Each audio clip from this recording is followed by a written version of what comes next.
Once again, good morning, everybody. We have an interesting session ahead. It's the second module of the EU BIC IP for business training. We had a strong introduction in the first module already, and today we are continuing on this journey. It's good to see you all from as well the first module, but also some new faces. I will give the honor of kicking this session off to Alessandro Corrado from EU IPO. After that, Raffaele Buompano from EBN will tell a bit more about the perspective of IP within the business context, so from EBN perspective. And then I'm very happy to introduce our first speaker, which is Willem Carbona from the Adjacent Possible. He will bring you through the morning part. I won't elaborate too much on it. First and foremost, Alessandro, if you would do the pleasure and introduce us.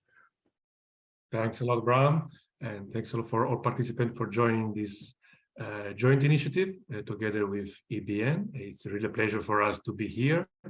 As you probably know, last year we had the chance, the opportunity to define a collaboration scheme with EBN under the overall Ideas Powerful Business Program, which is a new flagship program promoted by the IPO starting from 2020, basically aimed to support in creating and generating awareness on IP. In collaboration with EBN, we launched several initiatives so far, and in particular, this is the third training session addressed for all of you as EU BIC members.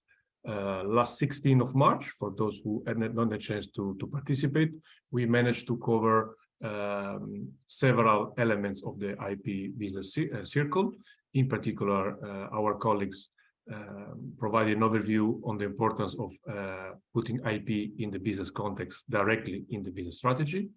In addition, we presented one of the key initiatives promoted by the office, so-called SME Fund. Basically is a fund scheme, a voucher scheme addressed to all European SMEs in getting a direct reimburse during their registration process for trademark or design schemes at national, regional, or European, and even international level. Today, we have the pleasure to be here again, and so thanks again for EBN colleagues to invite us again to participate, to tackle another very important element, which is, of course, the enforcement part. That's why we involve our colleagues from the observatory, which is a key department in the office who manage several initiatives in order to support not only small and medium-sized enterprises, but different actors part of the ecosystem. That's why we thought to involve our colleague Oscar to participate, because we do believe that many players don't have a fully understanding on the different services already in place at the IPO level, in collaboration also with the national IP offices. That's why we thought to participate, and we do hope that after this training session, you'll be able to take advantage of the different initiatives in place to better support your own startups and SMEs. I don't want to take too much time, because we do believe that the best is to listen directly from the experts. So thanks again, and looking forward to continue our fruitful collaboration with EBN and also all of you. Thanks a lot. Thank you, Alessandro. Raffaele, would you take the honor to kick it off from EBN? Yeah, thank you, Bram. Thank you very much. Hello, everybody, and good morning. I will take just a few minutes of your time just to introduce this training track. Last time, unfortunately, I was on mission, so I could not be able to participate, take part into the very first session of these IP supports that we organized in cooperation with our colleagues of the EU IPO.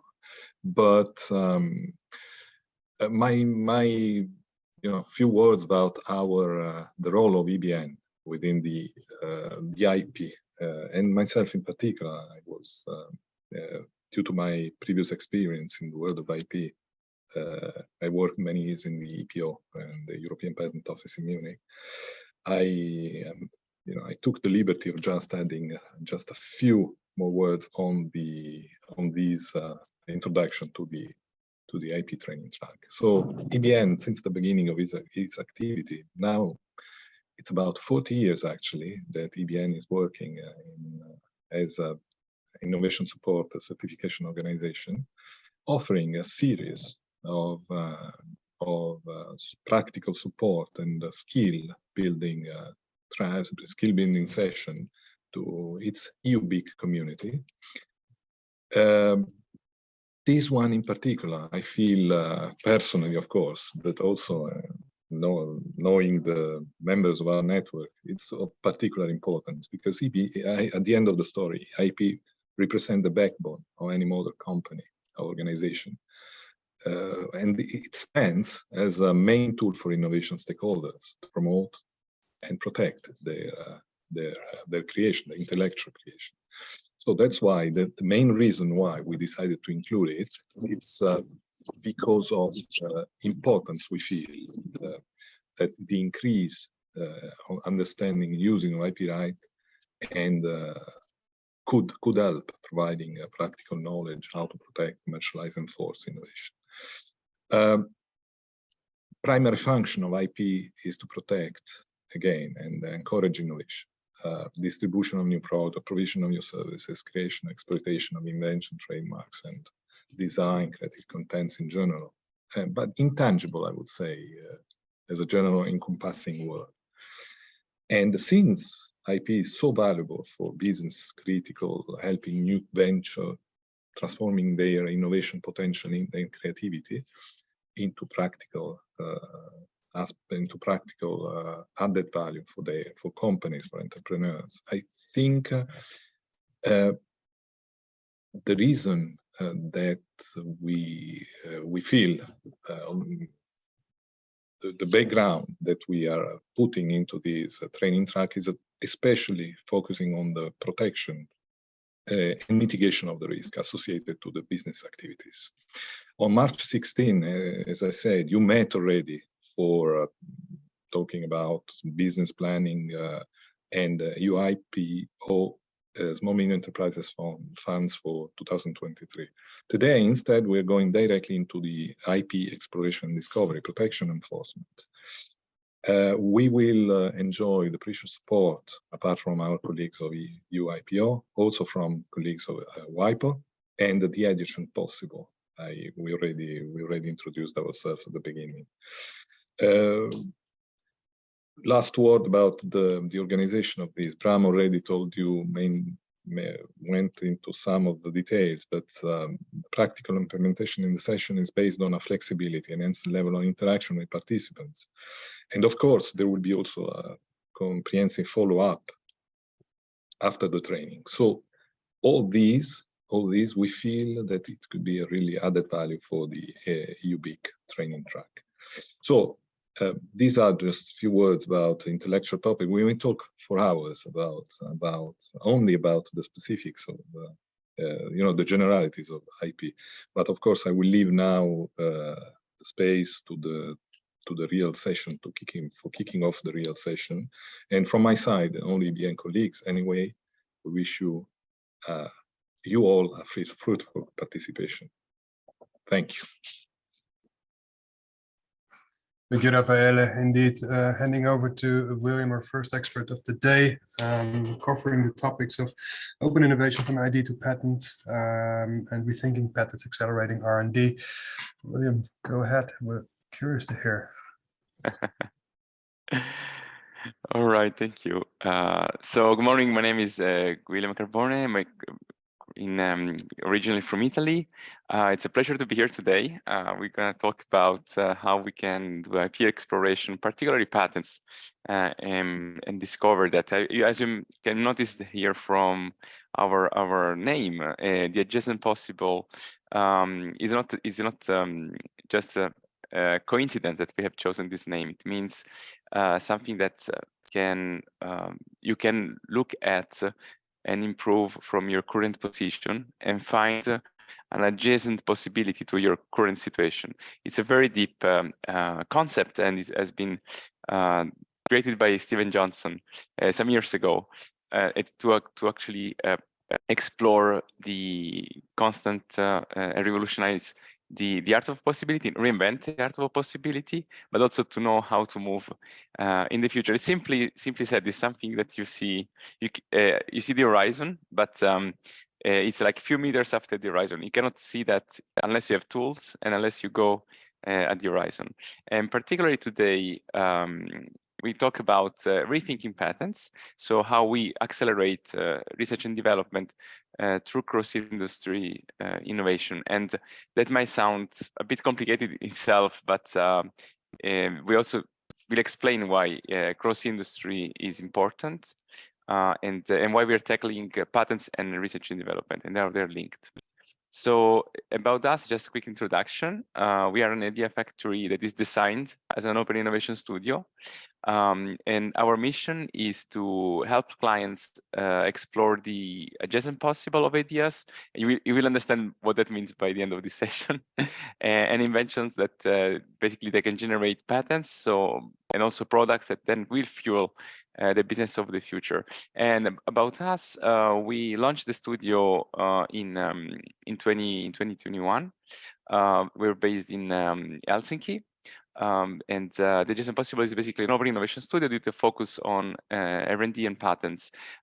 Is led by our team, diverse background in science, technology, research, business, and even academia.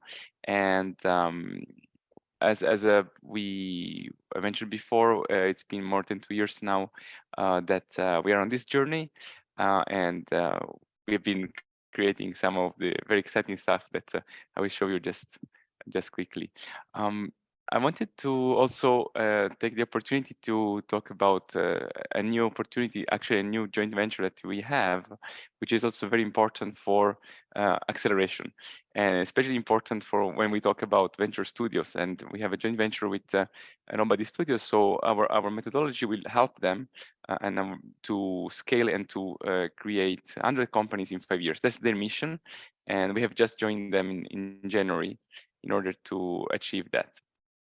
Now, let's have a little bit of, you would be surprised about this part, but I would like to start the session with something that is a little bit different than usual things about science and R&D. I would like to go back almost 600 years into Florence, and there was a sculpture called Brunelleschi that who won actually a competition. As the Cathedral of Santa Maria in Fiore was not yet, the dome of the cathedral hasn't been completed for about a century. And why it was not completed? Well, some people have different opinions. However, there were no conventional methods to build that. It was just like a very tough challenge, very difficult challenge. What happened was that he didn't have any qualifications or experience as an architect, and he had a kind of artistic mind. And how to solve this unsolvable problem? So what happened was that he basically repurposed the principles of the Pantheon. And how he did that, he looked around in Florence, he hadn't found anything, and then he had to go to Rome. And looking at the Pantheon, he developed new tools and new systems in order to create and to finalize the dome. Why I'm saying that? Because in innovation, at least in the place we are, like, and what we understood from all these years of working both in corporates and startup, it's always about looking at the world with fresh eyes. And with that means also that you need to have the tools and the ways that you can do that. And you can understand also that you need to transition from the direct cause and effect assumption to a little bit more non-linear relationship between cause and effect. And that's where the fascinating part starts. So if you can look within your organization, your startup, and understand that this system that you have is dispositional. So all the parts, even though they seem connected, they are still interdependent. And you need to design and evaluate safe to fail experiments.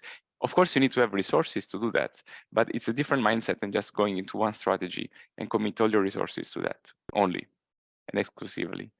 So you can imagine now that as Brunelleschi did when he went to Florence first and before going to Rome, he looked around so he could find weak signals of valuable knowledge that is commonly globally dispersed and locally embedded. That means also that innovation ecosystems are globally dispersed and locally embedded. They have certain features that are endemic to their ecosystem, but they tend to be very different and sometimes in competition with others. Let's say London is different than Hyderabad, Tokyo, or the Silicon Valley.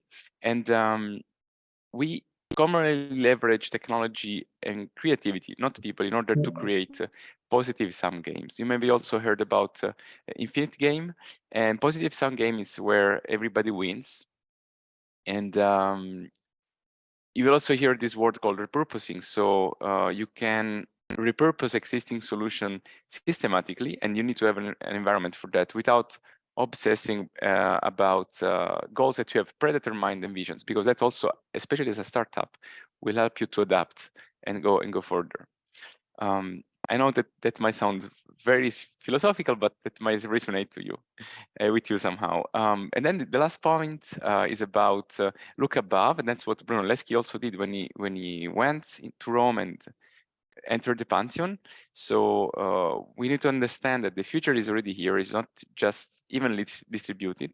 It's Gibson who talk about that, and you basically, if you develop a long-term perspective, you can see the big picture, and you can also look beyond the immediate situation.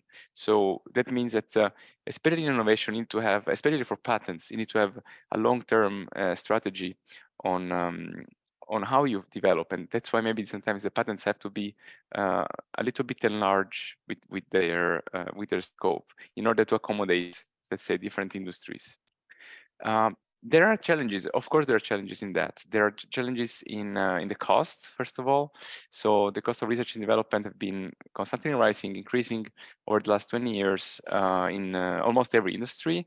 We know that the R&D costs, that also, by the way, includes the legal services, because that also part is connected to the way that people patent and file patents. They represent a heavy burden in the company budget. So in the economic downturns like the one we're experiencing, all the organizations, corporations are always looking for the opportunities to reduce their short-term costs, but they also need to remain innovative in the long term. So that's a huge challenge for them, because at the same time they cannot always invest and have the resources to invest in R&D.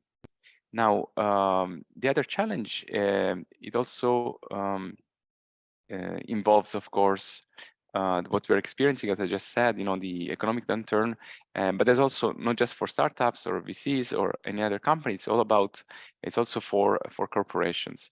And the other challenge is also it's more about the market or commercialization of those technologies. So most of the technology-driven companies in the past 20 years or 30 years have been struggling with a reduced time to market and diminishing their product life cycle. So the innovation premium, so let's say about all the breakthrough innovation is much more expensive. It's globally dispersed again, and it's unequally distributed than ever before. So you have some ecosystems, some corporations that are shining in certain ecosystem, but they're not so well performing somewhere else. And the other problem, the other challenge that we've tried to address is that SMEs, they have challenges to find niches where they can sustain their competitive advantage and on international scale, not only the scalability of the company itself, but how to be competitive in different markets. And we know, for example, patents are one of the best tools in order to secure that competitiveness. So once we say that, we can look at the opportunities that we have, that because our company is an open innovation studio, right? So we created this opportunity, and I will show you just now how that is embodied into a company. So companies can basically combine their own knowledge with the know-how of other companies and individuals, and leverage the capabilities of their ecosystems so that they can serve their own markets, and they also can develop solutions to adjacent markets. Why is that important? Because sometimes you obsess with a product market fit, but it's not always possible. Like many startups fail, they don't. There of course are the reasons for that, but let's say one of the key reasons is that they can't find a product market fit. They thought it was a great idea, but it wasn't. So what they do that with all the capabilities they had, all the lessons learned, what about the could put it in a new market or create a new solution with that? So there is no proof to date that there is a kind of inside out activity and it's systematical. I will also explain why. We have something like, thanks to Open Innovation Framework, we can on one hand reduce the short-term costs, so then we can maintain the innovation potential of the companies and ensure long-term competitiveness. So the innovation potential and the reduction of costs are very important, are enablers, and you need them either if there is a good economic situation or a bad economic situation. And why? Because if you have a very good economic situation, you just save money, and then you can scale faster. And if there is a bad economic situation, then you actually need to save the money. And why the open innovation, and how is it reflected in our professional life as a company? So you might notice this bit different version of the Open Innovation Funnel that was created by Henry Chesborough. So you will see that this framework helps to identify, invent, and create new patents and optimize them, exploit them. And we're just sitting on that place where we can rediscover cross-industry novel IP. That means that this you can imagine as a cycle, because you always go back into identifying and invent, and because you can find 10, 20, 200 solutions based on one. And in order to revolutionize the outside-in process, maybe I know that many of you might not be familiar with the Open Innovation Funnel, but you basically start from with the joint business development or licensing in, venturing, spin in. That's the outside in part. Our innovation here is bringing the inside out open innovation. So we are our own producers of innovation. We are not taking innovations and buy them and license them. We are creating our own innovation as a studio and then also sell to the clients.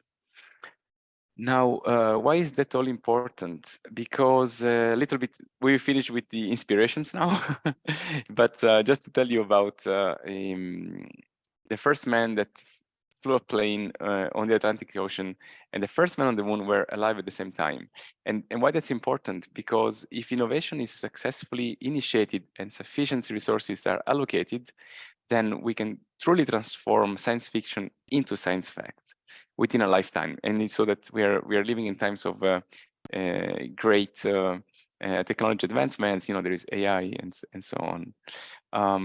Why we're talking about accelerated discovery? I know it's a lot of information today, but what is important? So we have a challenge that has been addressed. This is one of the things IBM itself is working on. They say that it can take $10 to $100 million on average and 10 years to develop and commercialize and discover a new material. In that, they want to actually accelerate the process of discovery, because new technologies are coming in, including technologies like quantum. AI is already there in a way, but you also have now these automated reasoning technologies that can help researchers to accelerate the discovery. And why that's important? Because imagine how many things we could do, how many materials we could discover without doing all the time the path of experimentation. You may want to read the story of how the microwave has been invented. It was simply repurposed by system of a radar at Raytheon, And the inventor just had the chocolate bar that melted in his pocket every time he was working on the radar. And he said, okay, wait a minute, here we have some something interacting with my chocolate bar. So why don't we investigate that and see what happens? And that's how he came with the microwave, solution, just by chance. Our idea is mostly to create that kind of opportunity systematically. So the eureka moments to be systematical. Now, I think, yes. So what are the challenges? The challenges are that everything became more digital nowadays, and these business ideas are basically for us chunks of knowledge that form all what we call the ideas universe, and it's interconnecting, but it's also growing exponentially, and it's highly dispersed. So you also have the barrier sometimes of languages. So you have internal experiments of companies. You have taking up applications. You see, like, this is a huge quantity of numbers, and patents themselves. In order to create or discover a novel planet, so you can imagine this is a universe. In this universe is costly, and it's a very highly risky activity for both, either if you're a corporation or especially a startup. Now, why we came with the Just Impossible? When we came with that, our architecture was about connecting different users or creators of patents, such as universities, companies, startups, and even innovation ecosystems, who had like a kind of patent portfolios, and understand all those. So these are the inputs on the left, bring in the Just Impossible factory, so that it's a combination of the master inventor network, patent intelligence, university groups that are working on specific technologies in different countries, patent resources, patent brokers, because you also need to then commercialize what you do, and experts network. So it's impossible that any company will have all the possible experts in all possible fields. So you need that kind of sustain in order to go on. And we combine in 3 different building blocks, right? So we have the Idea Studio, which is both physical and online nowadays. Especially during the COVID, we had to switch everything online, and we had our first Idea Studio in Helsinki. So we would run workshops and help clients to explore adjacent possibilities in their patents. And then we have this value co-creation exchange that can be also done with through workshops, to working with the clients, working with universities, help them explore new IP, and the patent exploratorium itself. That's our embodiment of the methodology, and I will show you more in detail just a second in a second there. And then also that interconnects and makes like a short circuit between novel products, novel IP, publications, and markets. So this is the place where all this happens, and I try to go more as a graphic information, so it will make more sense for you. And the way we generate new novel ideas, not just patents, because it's possible that some patents are not just patentable. We focus on 4 different dimensions in that. So we have industry trends. You might look at Gartner or any other report, PwC, emerging technologies, existing patents, and the business challenges. Business challenges are commonly part of every company that is working in the space. Then you have emerging technologies. Let's say there is a metaverse, blockchain, like a while ago, and AI, and all those that over time they become emerging technologies, and there will be, of course, more emerging technologies in the future, and then existing patents. So how do we leverage all this huge information that I just showed you before about patents and what we do with existing data? And I will also tell you why we do that, why we're tackling patents. So the idea behind the key points, there are 2 key points here that I want you to remember. One is that 85% of all patents are not commercialized. So on average, this is what the numbers are. 15% of these patents become a product, are commercialized, are successful. 85% are left on the shelf technology. so they don't see the light. They're papers that protect just companies, but they don't see the light. And we found out that the 70% of the technical information in patent applications basically has no paper in a scientific journal. So that means that you can only find it in patents. It's highly clean. And it's very good data. So that's something that you cannot find somewhere else. It's key information for us. So for that, we came up with a specific methodology, which we called patent rethinking. And you will understand more and more why we chose patents with the Edges Impossible. Because we can combine in this way creativity, business, strategic, operational, and technology objectives that are there.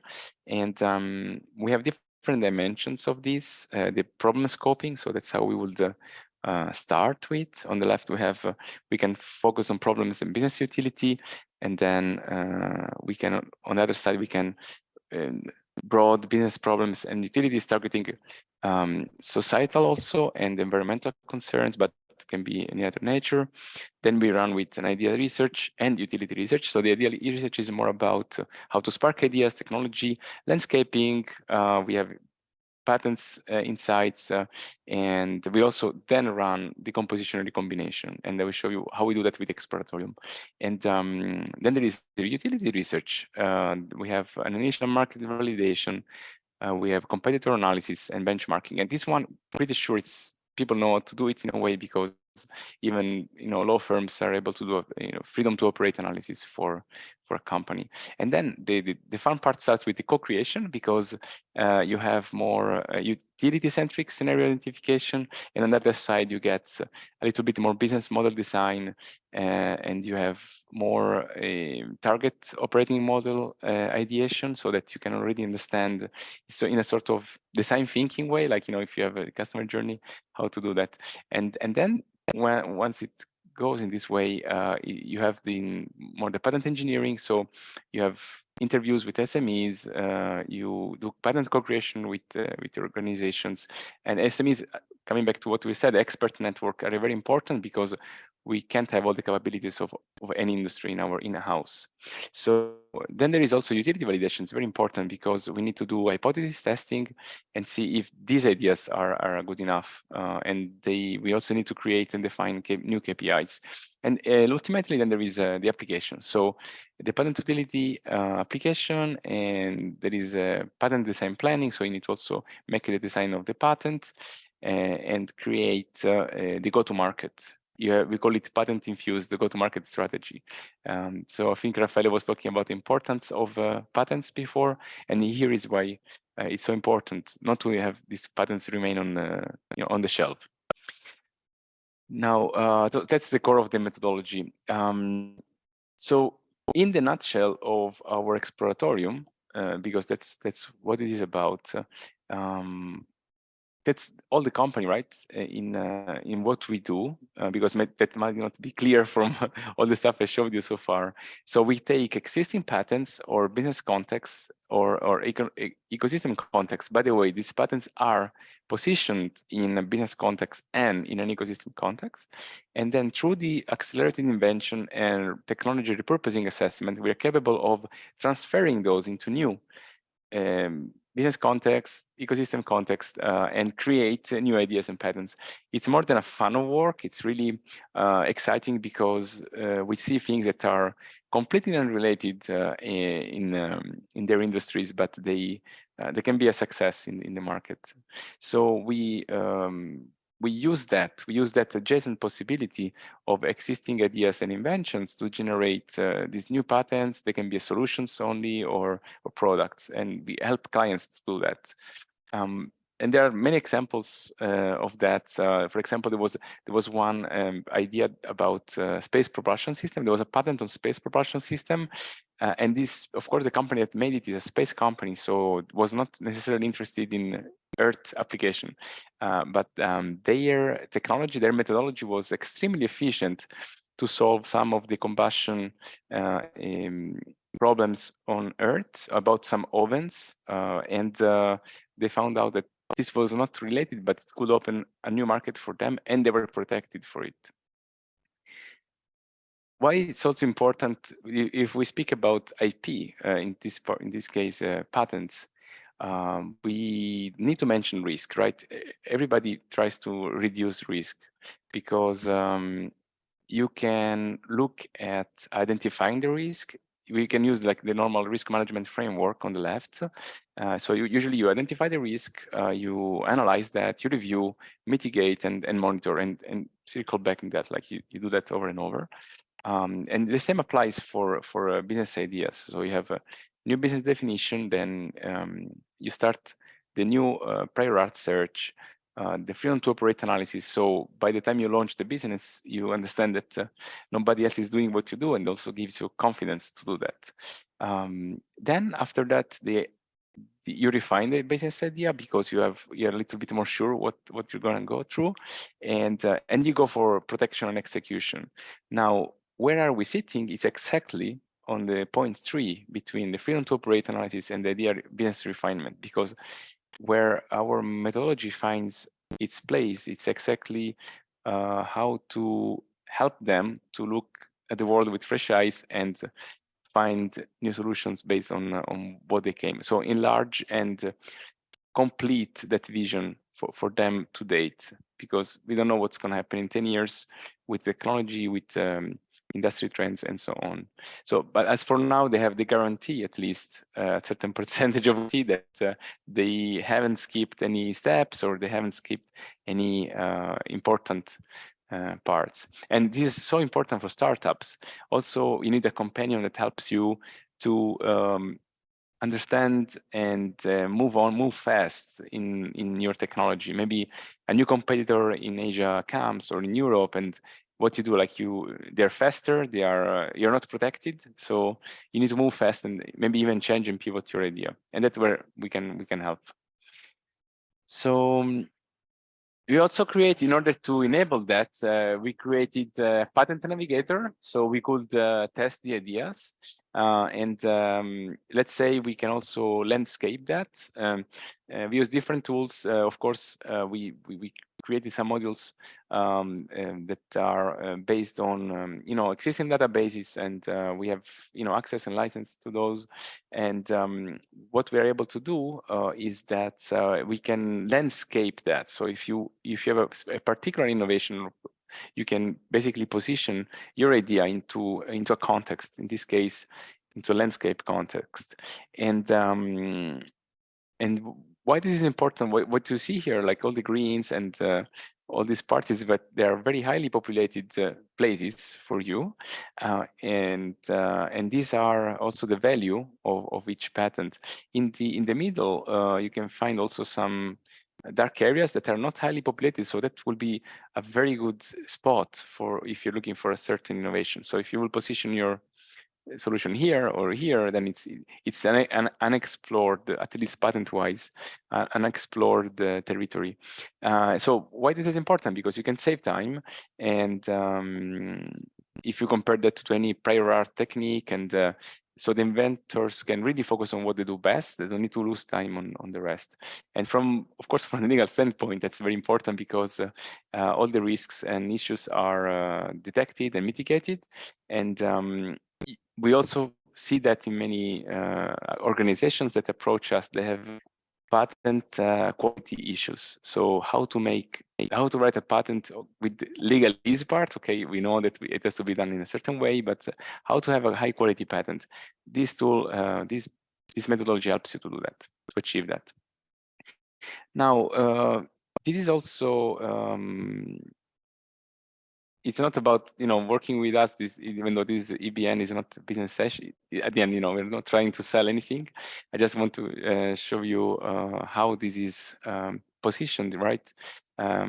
You can do that if you have no patents as well. So if you start with an idea because of just what I showed you, if you are, of course, if you have some patents, it's already easier, because then we can run much more things like competitors analysis that you see on the left, and patent discovery and repurposing assessment, because we can repurpose your current a patent into a different industry.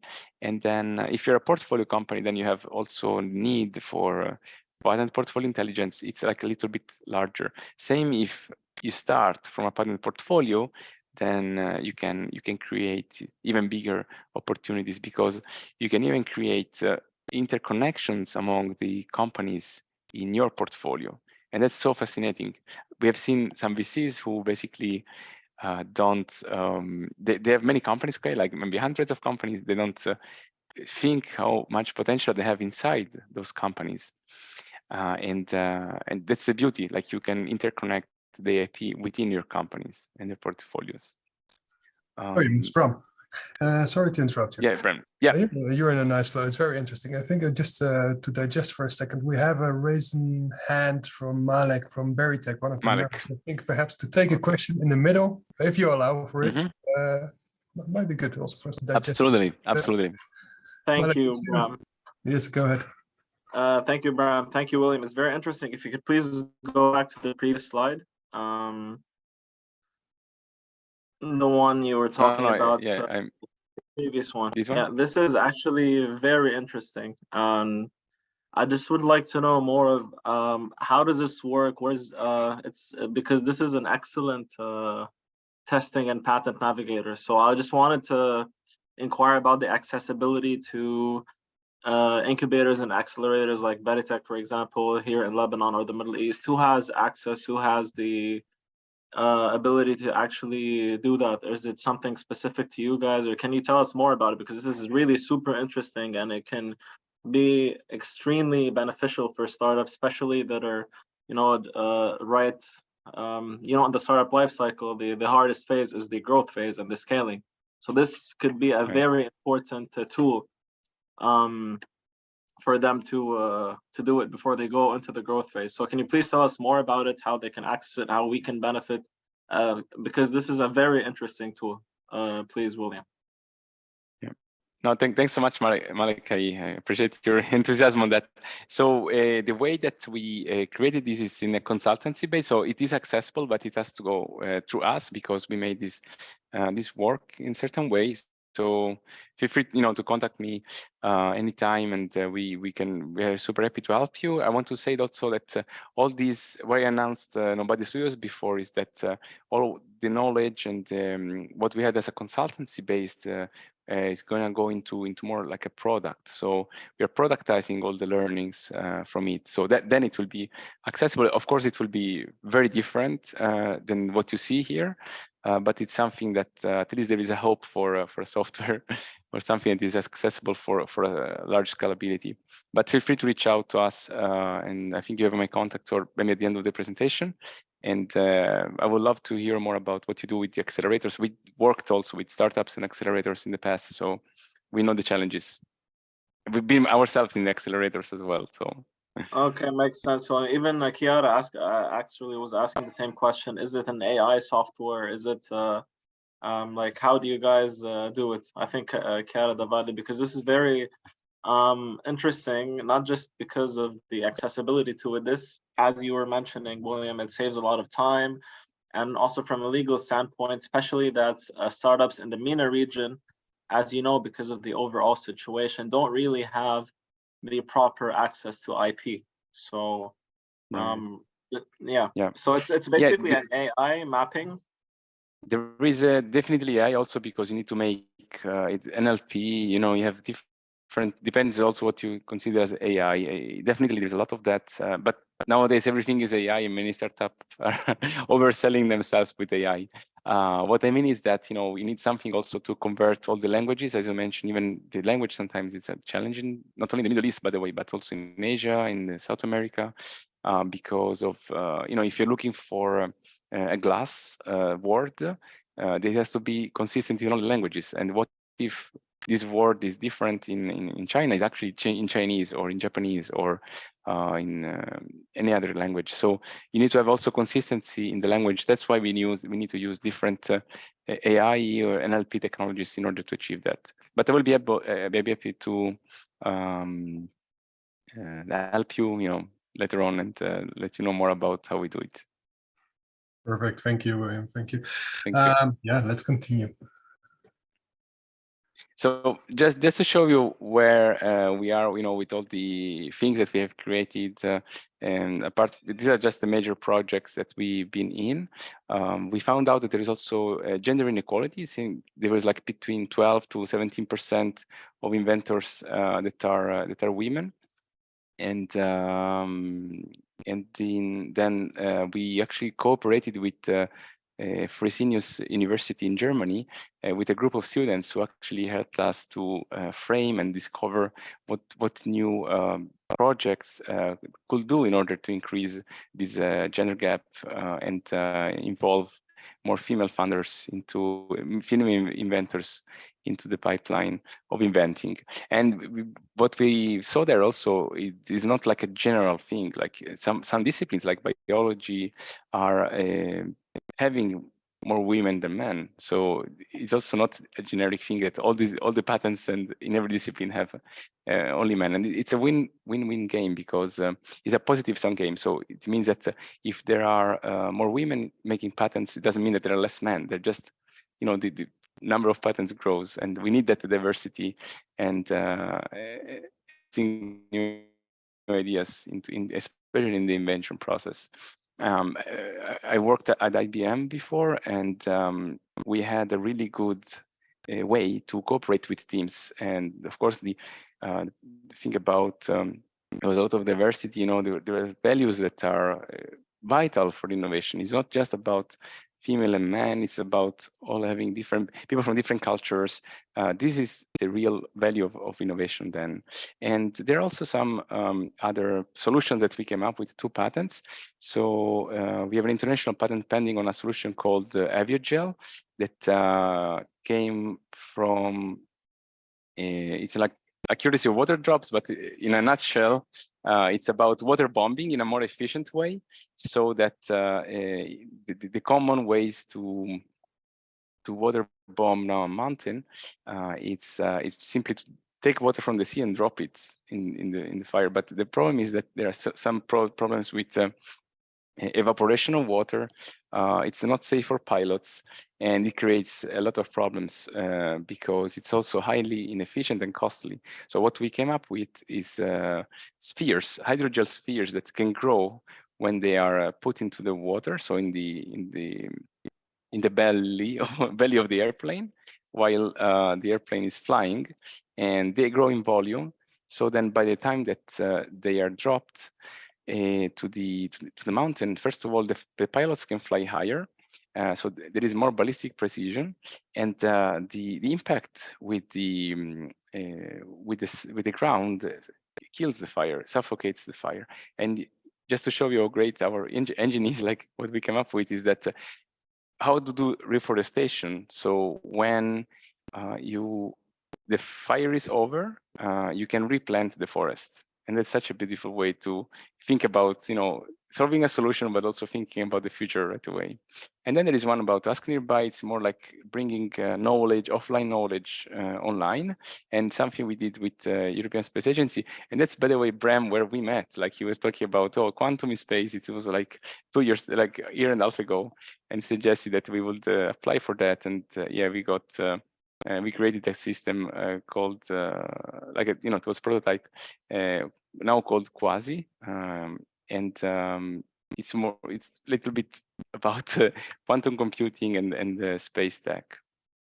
So I think now maybe we have some time for, I don't know, there is like, I still have one slide about what we do, as a company, because this is also was not reflected, so we can help companies with FTO, parallel search, technology scouting, portfolio analytics, and also the exploratory services are our core, because the one on the left are much more common in the IP world. And we can help with technology repurposing assessment. So you'll get something like new ideas or new solutions for your written report about new possibilities with your idea and patent. And then idea generation services, and of course, and the patent portfolio optimization if you have a portfolio. We also have some other case studies I don't know how much time I have. I know that my friend Vlad, he could not join, so we will not have the open innovation part. That's why I covered also the open innovation today. But yeah, Amazingly Prem, well. you tell me like how much time. Please continue. I think Okay. for the audience as well, feel free to, if you want this conversation to take a certain direction based on your interest, feel free to jump in and ask your questions as well to William. Now he's here and we have his time. You have more than 10 minutes still, if you want. Okay, okay, good. Okay, thanks. So that's something we could make with, just a use case of our methodology and how we could do, starting from an idea and then going to different industries. We created different technology landscape and we connected them to the clients' portfolios, and we found not obvious uses of their innovation and their products. So it was very fascinating discovery for us, and of course mostly for them. And the other one was leading technology fund from Singapore, because if we talk about portfolio optimization, that's very important, because as you don't only want to look at each single startup, you want to look them as a portfolio. We basically assessed the value of their companies and then provided a roadmap for the technology development and also the protection of new patent applications. And why they had that? They work with a lot of clients outside. Their startups work with a lot of clients outside, but they need the identification of potential synergies and the optimization of that. So how they would best use their active patents, because they've spent some money in there. And you can see also some of these graphic. These are like not new things, like, you have all these visualizations in analytics. You can use different tools, and that's why we believe in the power of visualization to help clients to explore better, not just writing words, but we also help them visually with existing tools. And this was like petrochemical conglomerate in the Middle East, just to show all the nature of the cross-industry capability that we developed because of the engine, because of the methodology we have, which is industry agnostic. So this was a university in the States, and they needed basically new insights and additional decision factors to understand if they should keep some patents or just sunset them, like not pay again for the BIC, because we forgot to say that patents are very expensive to maintain, especially if you need to file them in different countries. Let's not forget about that. And how we help them is to analyze and determine their technology profile. So let's say here you are, and then they were able to assess their value and the potential of repurposing to adjacent industries. So let's say, okay, don't stop here with this patent. We found some great usage in this industry, but you're not focused necessarily on this industry, but we can help you to see that industry. And then that's how we supported the decision making. And it happened like with 12 opportunities, like with 12 of these ideas. And then, powerless network provider, the list is long, I think. And this was like an Italian luxury car manufacturer. So they were also even simulating how their patent portfolio would look like in case they would merge with another company. That's so fascinating, because they say, okay, if we buy or we merge with this company, what's going to happen with our patents? Are we going to be able to work together? What is the situation in terms of technology? Where should we go? And we also found more than 5, actually, it's 8 technology repurposing opportunities there.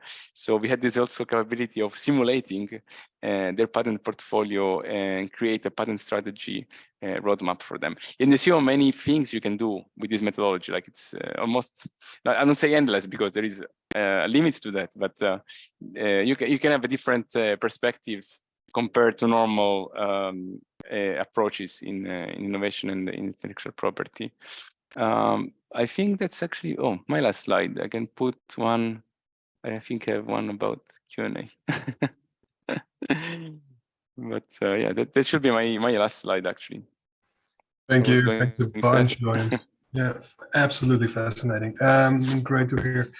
Perhaps to get the conversation going, I want to open it to the training cohort as well. So don't be shy. Open up your camera and jump in if you have a question. I was wondering, specifically tailored to the EU, there's a lot of attention basically to building more deep tech companies to generate startups and companies in general to build entrepreneurial cultures.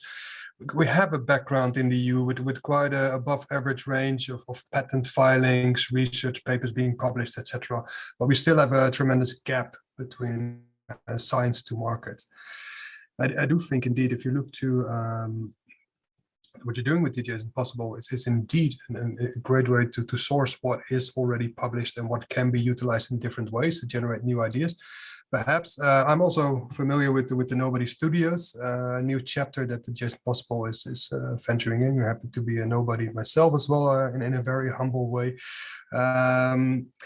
Do you think the relationship between a venture building studio and the work and the models that the DJs Impossible can provide, where do you see yourself in functioning between bridging that gap between science to market? I mean, the Nobody Studios has an amazing aim of building 100 meaningful companies in 5 years.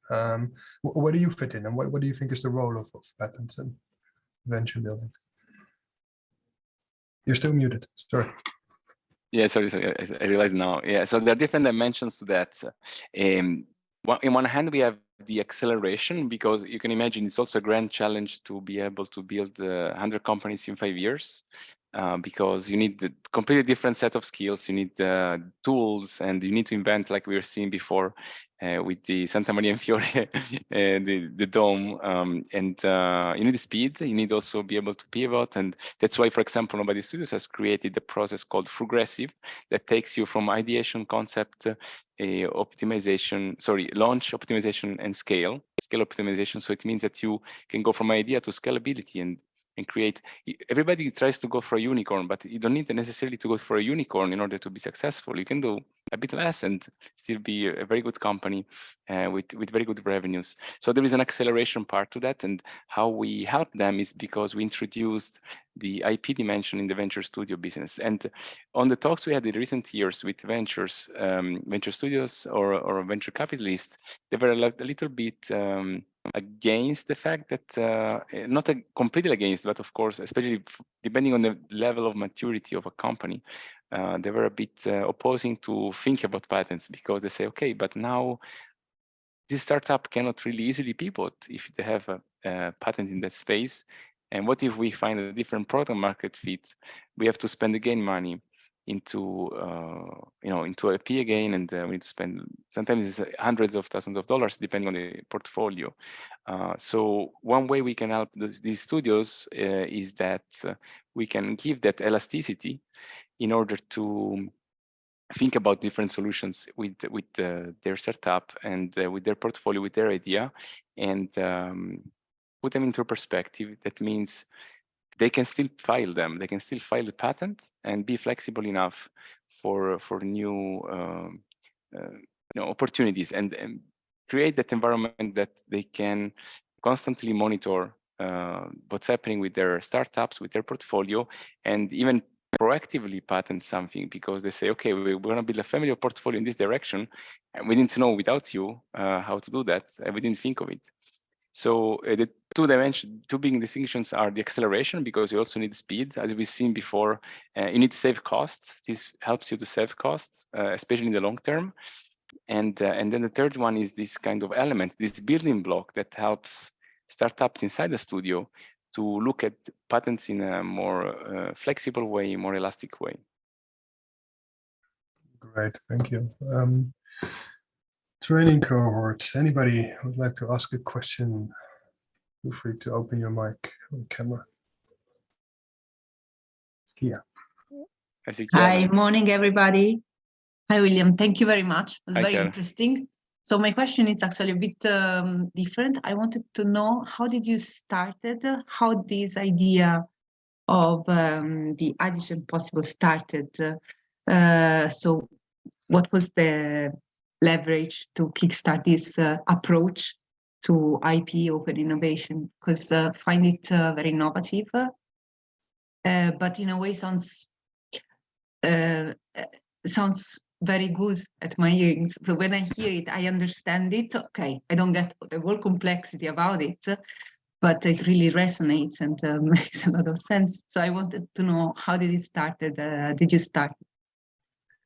Right. No, thanks, Chiara. We get that asked a lot sometimes because it's a bit uncommon, and even from the creator of the Open Innovation Framework, Eric Chesbrough said, like, yeah, you guys made the breakthrough here. It's like open innovation inside out is something never seen before, especially the way we're doing it, in which also researchers are part of the process. So the inventors are also researchers. We're researching, we create data for ourselves. About your question, so back in 2020, like in the middle of pandemic, there was our co-founder Vlad, who is not with us today, and he actually was writing his PhD on this methodology. Like he was looking at how to leverage open innovation in a different way with patents. So it all started from an idea of a research from his side, and basically what I did, I went out of basically of IBM having these great ideas, and then we incorporated the company in Finland. I brought with me Nick, who is our CTO, and he was a master inventor at IBM. And together we also worked together before with patents, so we knew a lot about it. He has one of the best patents at IBM. He had like more than 40 of them. And yeah, that was our journey. We started from an idea, but then we come up with how to make it. We created Exploratorium, and of course we had a lot of great advisors and people helping us framing it. And because sometimes it can sound a bit abstract, and it's really difficult to express. We're not a typical startup, and we will not get most of the investors. Even though we were not proactively looking for investors, but most of the people we talked with, they didn't understand. Even the name was so complicated to pronounce. But our journey, that's how we started, and then we went to Finland, and then we went to now global, and Nobody Studios and the rest. Grande. Thanks a lot. Any further questions? And then while I open up the floor, I also want to. We're still waiting for the next speaker from WIPO. I want to ask Oliver, perhaps, if he would be as flexible to maybe take the spot and switch with Xavier from WIPO, and if you would be ready to present after William. Sorry, when? I can be flexible, but when? Well, I think I can give you still a bit more time by showing the video first, and it would be great if you can go right after William. And otherwise, we have a quick coffee break that works as well. No, I can jump in. No Perfect. worries. Thanks a lot. Back to William to round it up. Thank you so much. Great intervention. I hope you can land a bit in Italy. I posted a quick note in the chat, indeed, for people to reach out to you via DM if they want to know more about DA's Impossible and how to get involved and how to use the services or learn more, to send our contact details to you via DM. Would you be sharing your contact details later on as well, or could you maybe post them in the chat here so people can follow up with Sure, you? I will bring it to, I will bring my LinkedIn and let me see. And also, feel free to, connect also for, Nobody Studios. There is I see that all the links that you put there. So it's just great. There's also a crowdfunding campaign. You can also be part of that. And if you are interested in investing, or you can put as little as $100 and become a nobody. So yes, I'm going to put my LinkedIn. Join the journey of the Nobody Studios. Very interesting concept. Wonderful. Thank you once again. Looking forward to see you soon, hopefully. And we'll move on to the next speaker from EUIPO. Thank you, William. Thank you so much, Bram, and thanks so much for having me today. It's been great. Likewise. Thank you. Bye. Enjoy the sun where you are. It looks very pleasant. Yeah, it's very sunny today here, unbelievable. Amazing. Enjoy. All right, as announced, indeed, we're still waiting for the speaker from WIPO to join us here. There's a bit of delay. I suggest we move, as it is the same kind of topics, the enforcement of IP. We have a different, we differentiate between patents and trademarks and copyrights in the sense that for the patents, we like to refer to WIPO, and for the trademarks and copyright sections, we rely on Oliver Ziki from EUIPO. Oliver asked us to share a quick video after his presentation. Shall I run that afterwards, Oliver, or do you say, well, to get us all? Let's see the time frame. So let's decide after it. Okay. Maybe my presentation a little bit longer. Yeah, then I suggest we dive straight into the presentation and then we'll do the video afterwards. So thank you, Bram. It's a great honor for me to be here and give you a presentation about our activity and about the enforcement of IP. My name is Oliver Ziki. I'm a law enforcement officer from the Hungarian National Tax and Customs Administration, and I have the honor that I joined to EUIPO Observatory 1.5 years ago. I'm a second national expert here.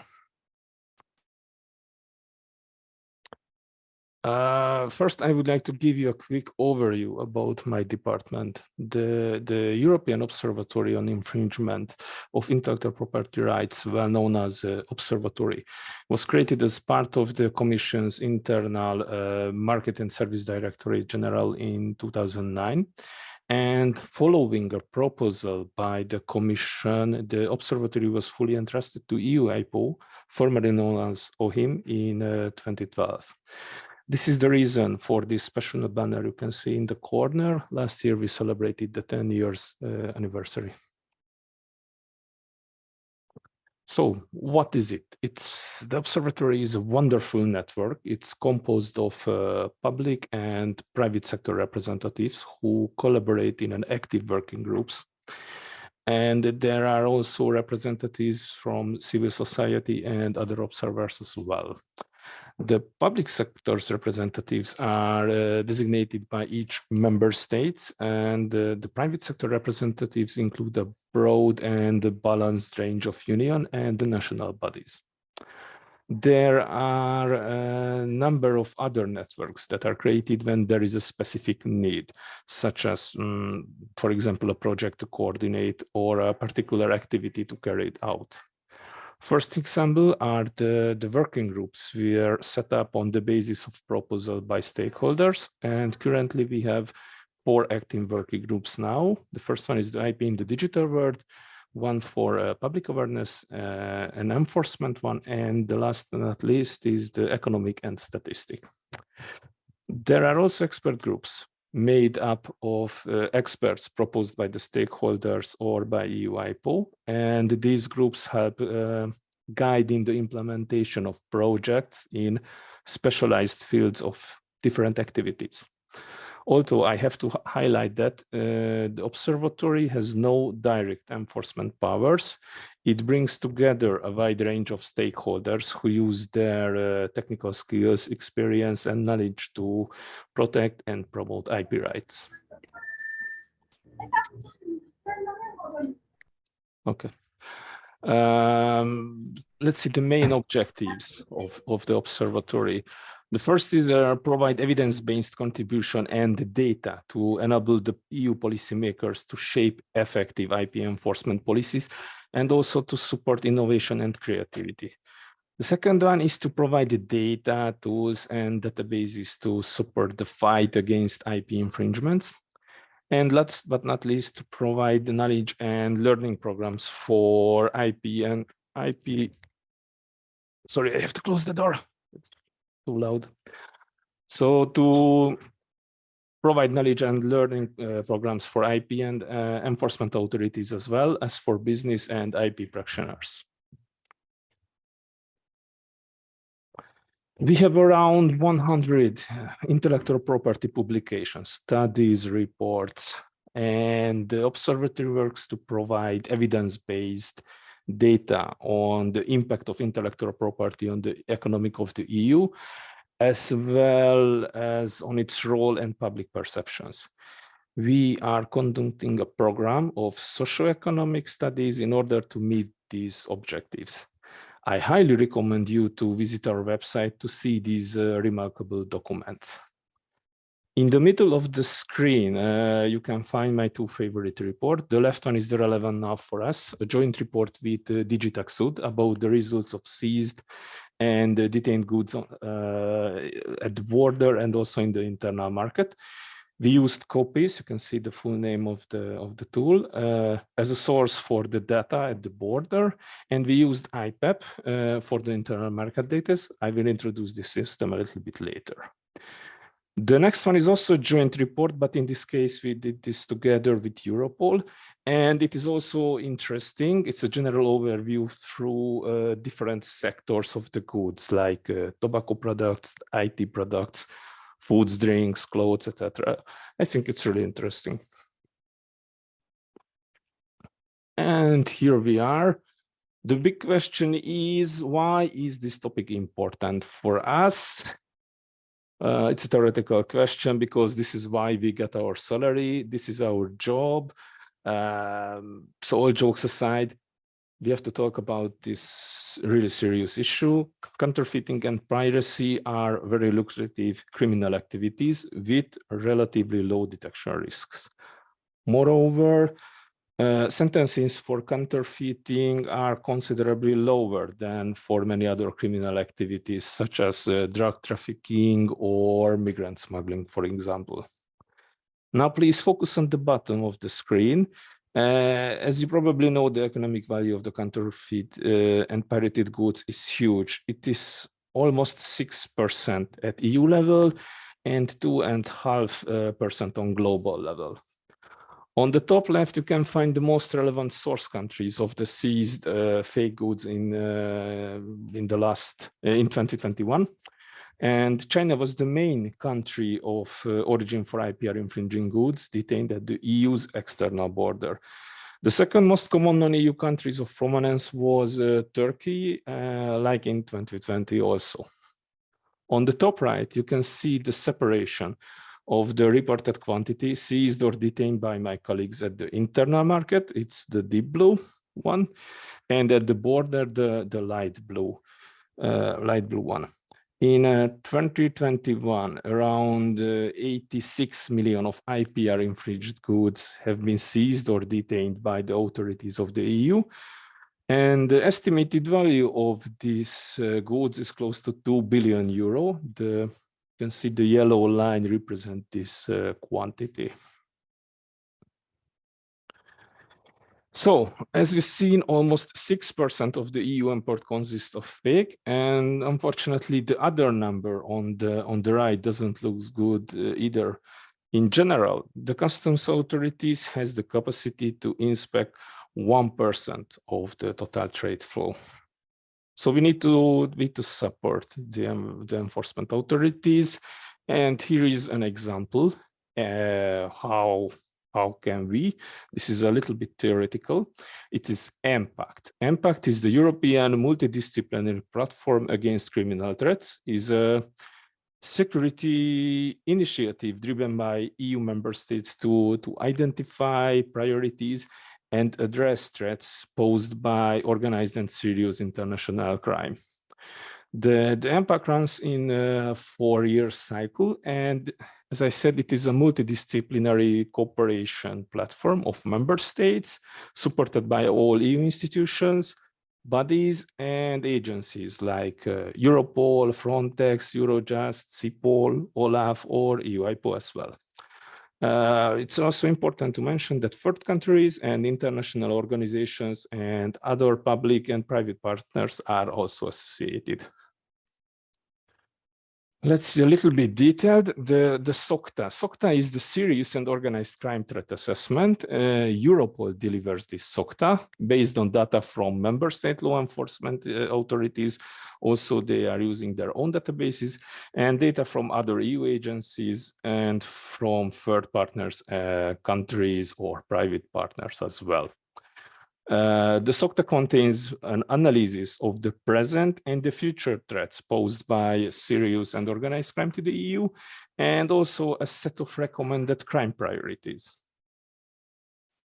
The MASP is a multi-annual strategic plans, and the Standing Committee on Operational Cooperation on International Security, well known as COSI, examines the SOCTA recommended priorities.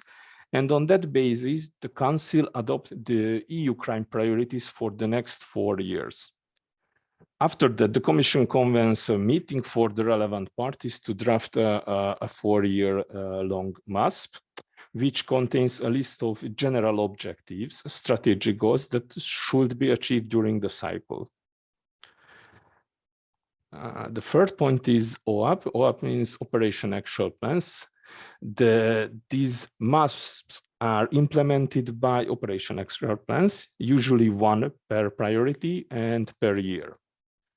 They are drafted by the representatives of the participating member states, EU institutions and agencies as well. And the implementation of each OAPS is led by a driver from the member states volunteering to lead the priority. And in our case, the current driver against IP crime is Bulgaria. The OAPS also includes joint member states, agencies, and national actions. We call them operational actions, and each of them has an action leader. So a last step of the cycle is the review and assessment part. At the end of each impact cycle, an independent, I have to highlight is that an independent evaluation will be conducted to assess the implementation of impact and its outcomes. It's followed by an informed policy decision and will serve as a guidance for the next impact cycle. Here I have some examples for operation actions led or co-led by EU IPO. The first picture, the regulation 608, it's an online training, part of an online training course. It's a training for customs officers. The second one, I made this picture during an EU IPO CIPL training, which is also an independent operation action. And this one is our last finished project. It's an investigation handbook. We were the EU IPO was the leader, operation action leader of this action. And this handbook is, the purpose is to give a support for colleagues, criminal investigators on this field. And last but not least, there are some specified operations. This one is led by the Spanish authorities, and EU IPO supported the implementation. And here we are, the main part of my presentation. The IP enforcement portal is a legal tool. It's used by law enforcement authorities. It's funded on Article 386/2012, establishing the mandate of the EU Observatory, if you are curious the legal background. And it's a free tool developed by EU IPO. We have a dedicated team for it. It's constantly constantly improving it. Security, as you can see in the screen, is essential. For this reason, only secure communication channels were used for the tool, and you can find this certification about it in the middle. And last but not least, to avoid the difficulties and misunderstandings, the information is available in 23 languages. So the IPEP is our flagship tool, and as I said, it's free of charge, secure platform, enabling real-time exchange of information between right holders and enforcement authorities. But let's see how it works. On the left, you can see the yellow guy. An authenticated right holder can upload validated product and IPR details with contact information. For example, how to identify fake goods, logistic, packaging, pictures, etc. I will introduce it a little bit later. And in the other side, the enforcers can access information with one single search. With the global search possibility, they can search for products, companies, or IPRs. This type of keyword search is possible at their own language. During this search process, the tool can connect other databases, so it is feasible to make a search in TMU and the design view as well. You can see their logos in the bottom of the screen. The tool can also search for geographical indication, but information on other types of IPRs like plant varieties or semiconductors is only available if the right holder has uploaded it. As I said, there is direct communication, and it is also possible between the two parties. The enforcers can send notification on suspicious goods or deadline about ongoing cases or exchange information, and they also can share interesting cases. From the right holder side, they can send alerts on the potential infringement to the authorities and submit an application for action, AFA, to the competent customs administration. Here we have to make just a quick stop about what is AFA. Maybe it's not familiar to you, because IPEP is the single e-filing and AFA management point for 24 member states and an alternative system for other 3 member states, because Germany, Spain, and Italy has their own system. The AFA form specifies the information that must be provided by the applicant, and you can see an empty AFA form in Carmen's hand. Carmen is a trainer of the customs course that I mentioned before. And you can see here the form, how it looks like. But back to IPEP, the system is ready to manage the whole AFA cycle: submission, extension, amendment. And every information is forwarded to the anti-counterfeit and anti-piracy system, COPIS, as I introduced to you, which is supervised by DG TaxSud.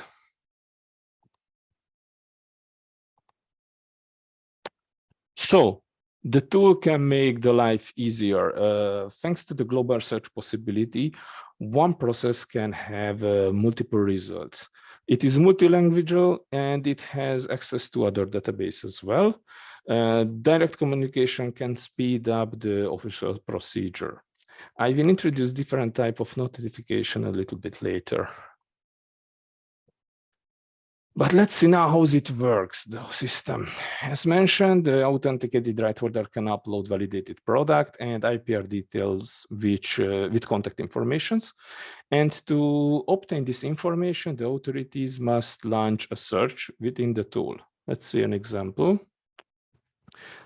The keyword is EU IPO. You can see it in the middle of the screen, and at the bottom you can see the results for companies, 11 trademarks, 3 designs, 4 copyrights, and other IPRs.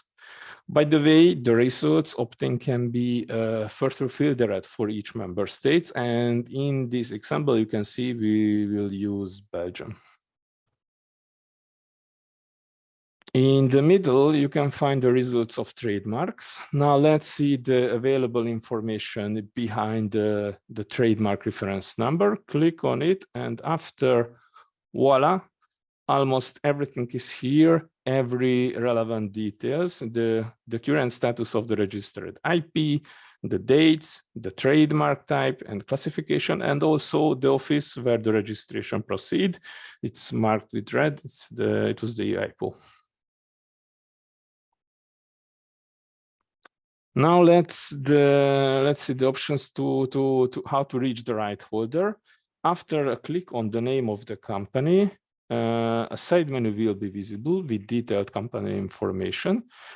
Under the contact points, the enforcers can find contact details, phone number, email address, and of course the name of the contact point. And in the last column, there is a list about the contact point competencies. And as you can see in the example, it is possible to filter among the countries. New slides, new angle, check the results at the products tab, click on it to reach the relevant submenu and more information on the current product. For example, it is possible to share information about the logistic, like, for example, your goods is produced in Germany, but your shop is in Austria, so you can add information and also indicate other companies which are involved in the production or in the logistics. So you can add who is responsible for the transporting of your goods. But back to the example, let's see a really interesting part. The right holder can upload the suspicious signs on a fake product, photo, video, package, or logistical information. I would like to show one more thing, the image gallery, which is available after a click on the image on the left. And yes, here we are, where further information sources are waiting for us. Here you can add extra information about the goods, like either marks or product label. And last but not least, you can also view other information like company name, detailed information on trademarks or designs. And what may be new is that the serial number of the AFA is displayed also there. So if it's a totally different new thing, during an inspection, I mean a traditional customs inspection, when the goods came from a third country outside the EU, and there is a suspicion that the product is counterfeit, it is possible to create a so-called suspicious case, which can be used to inform the right holder. Let's see how. The system automatically throws up the contact details of the selected right holder, and thanks to the predefined messages, the parties can still communicate in their own language.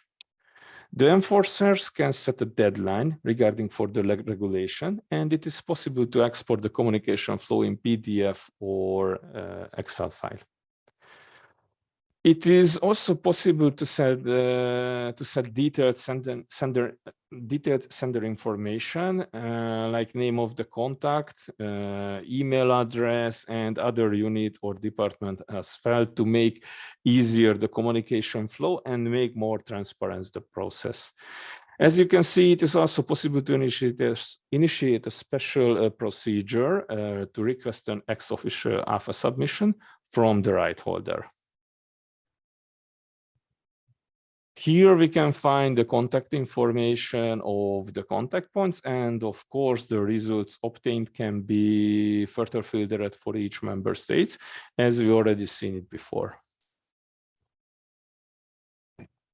Of course, the authorities can also upload and send photos or other type of documents. The system easily handles attachments. As you've seen, it is user-friendly and it's a modern environment.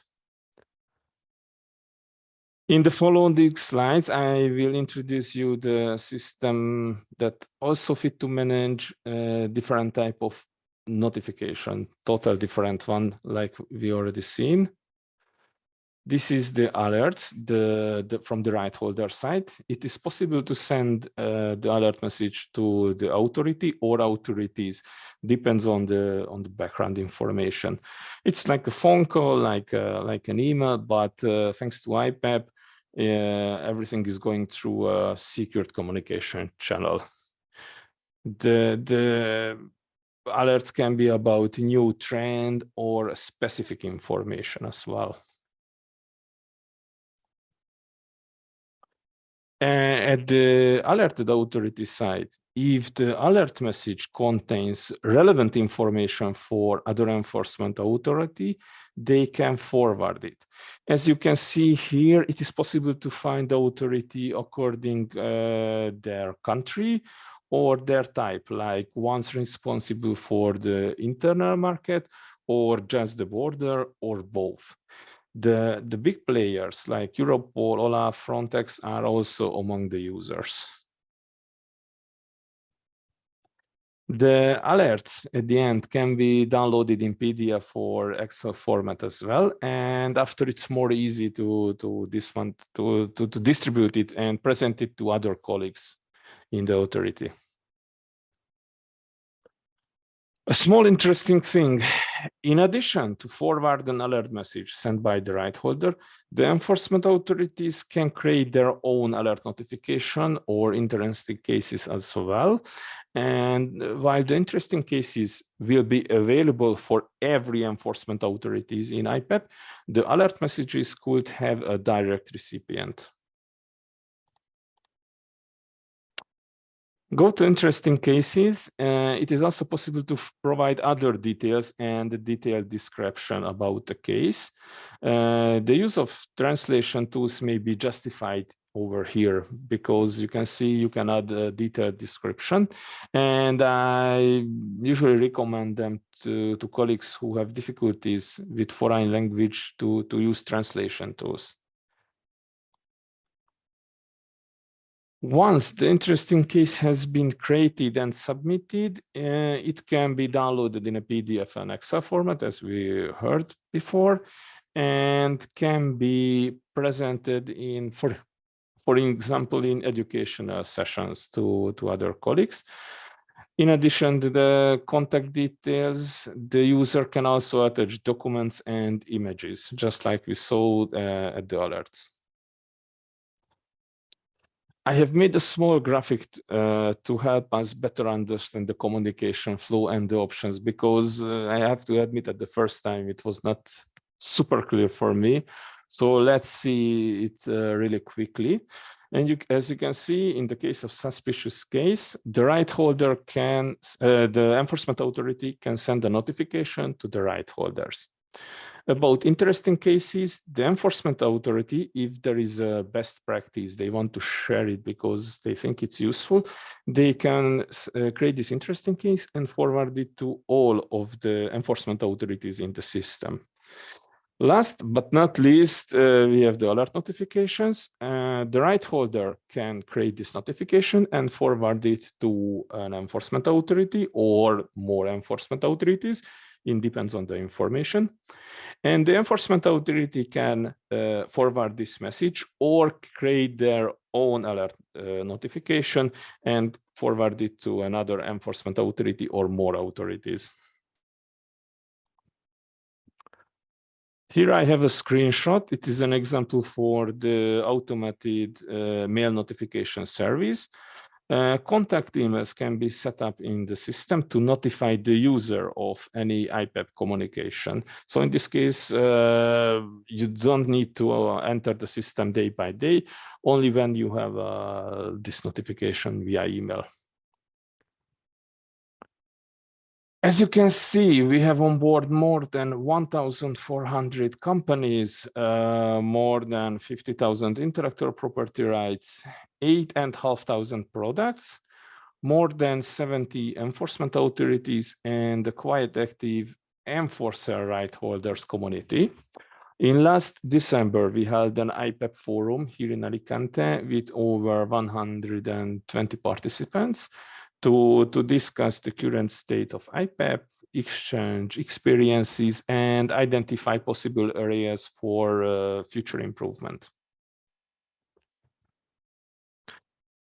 The current developments in this year, we have a plan to create a mobile app for the enforcers. And my private opinion is, as a former patrol officer from the field, that this mobile app will be a game changer. And I have to admit, I'm a little bit jealous of the next generation of the enforcers for this portable and useful tool. In my good old days, I had a bunch of printed papers in my bag from different right holders training about their goods. It wasn't so efficient and professional that. I think almost run out of my time, so please let me summarize our future plan, the vision of IPEP. As highlighted before, the security is essential. This will not change in the future. The following major point is the data sharing, which is voluntary from the right holders. They can decide with whom and what to share. If they want, different information can be shared with different partners, adapting to their needs. We have seen interest in IPEP from non-EU parties, and the development to open the tool for them will start in the next year. From my side, thank you for your attention. Here is the functional email address to our team. If you're curious about the tool, I think they are more than happy to give you more information about how it works, how can you join, but I'm also available. So thank you very much for your attention. Thank you so much, Oliver, for your insightful intervention on the IP enforcement tool. Quite an interesting, innovative tool indeed, ready available for the audience as well. Questions from the audience before we move to a short video about the European Observatory on infringements of IPR, also part of Oliver's presentation and of EU IPO. And before we move to the next speaker, any questions from the audience? Or we can watch the video and they have time to think about during it. It's short, I think it's 2 minutes.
Wonderful. A good summary. Thank you for indeed providing the video as well. Once again, Oliver, a great intervention. Any questions for Oliver before we move to Xavier Van Mandelen from WIPO? It was a pleasure. Thank you very much. Thank you so much. Perfect. Then I have the pleasure to introduce our next speaker, Xavier. Welcome. Thank you.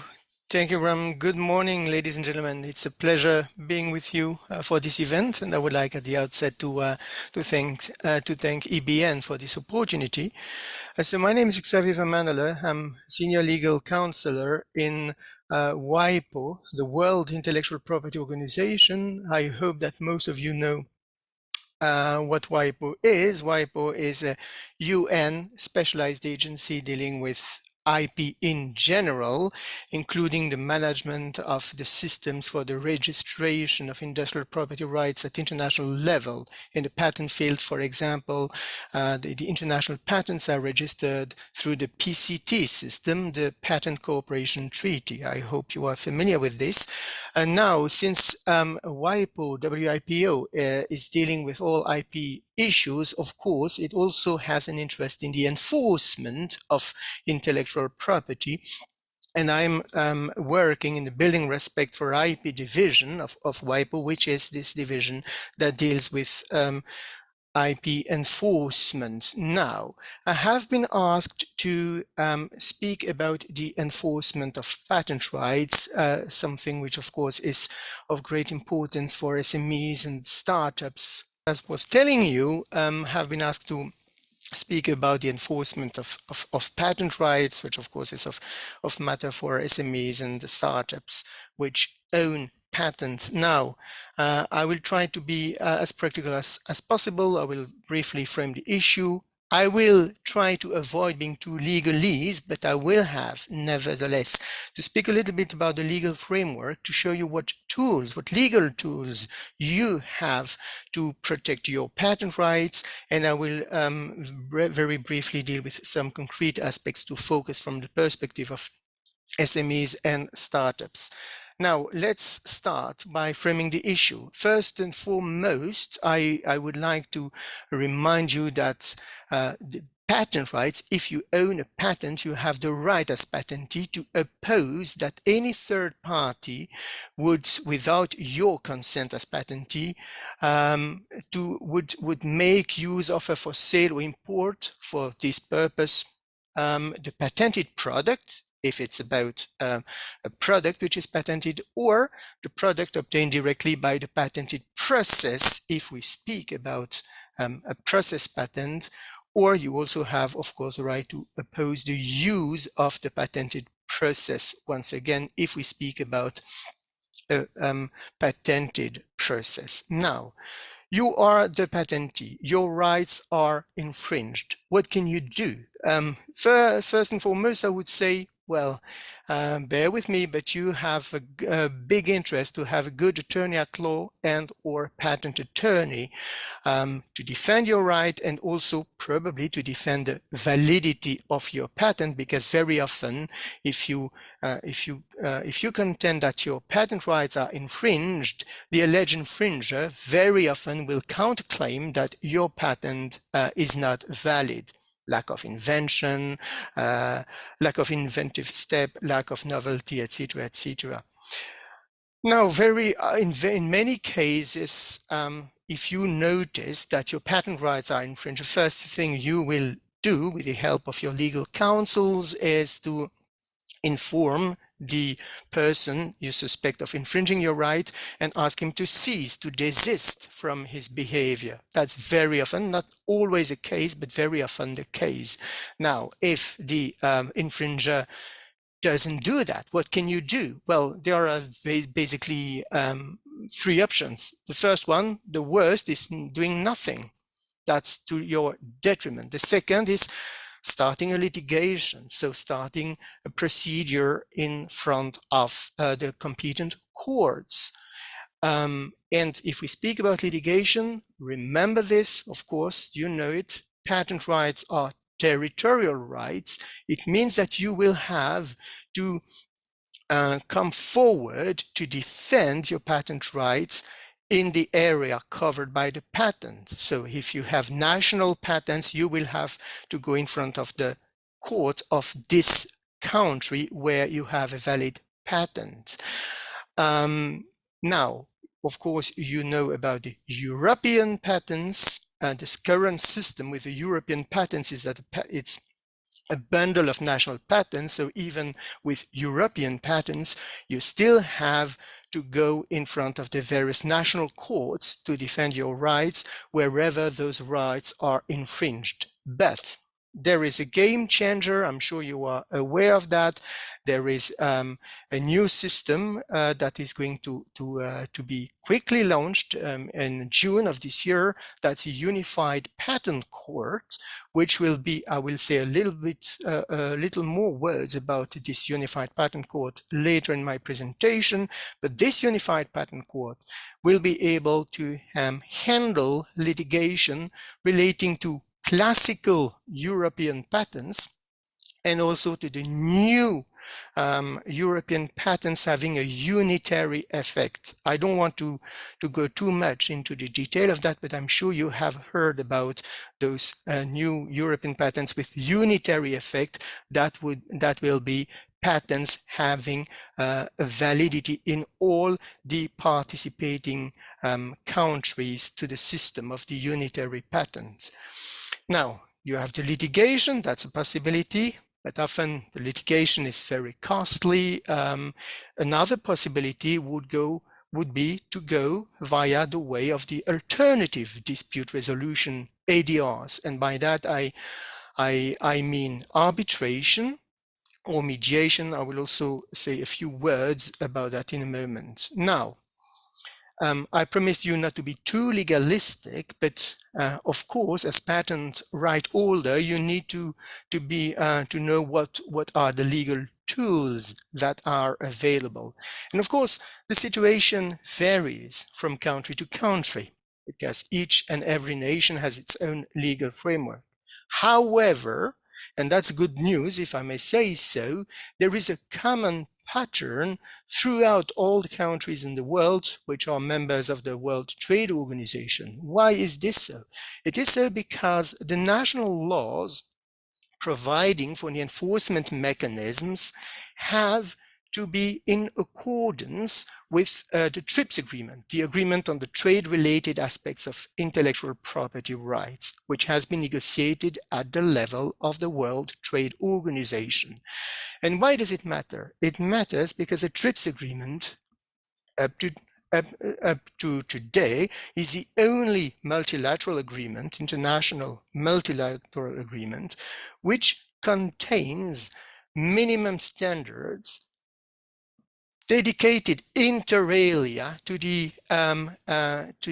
enforcement measures. So, and that means, therefore, that all the national laws that have to comply with the TRIPS agreement will have, at the very least, will comply at the very least with the minimum standards of the TRIPS agreement.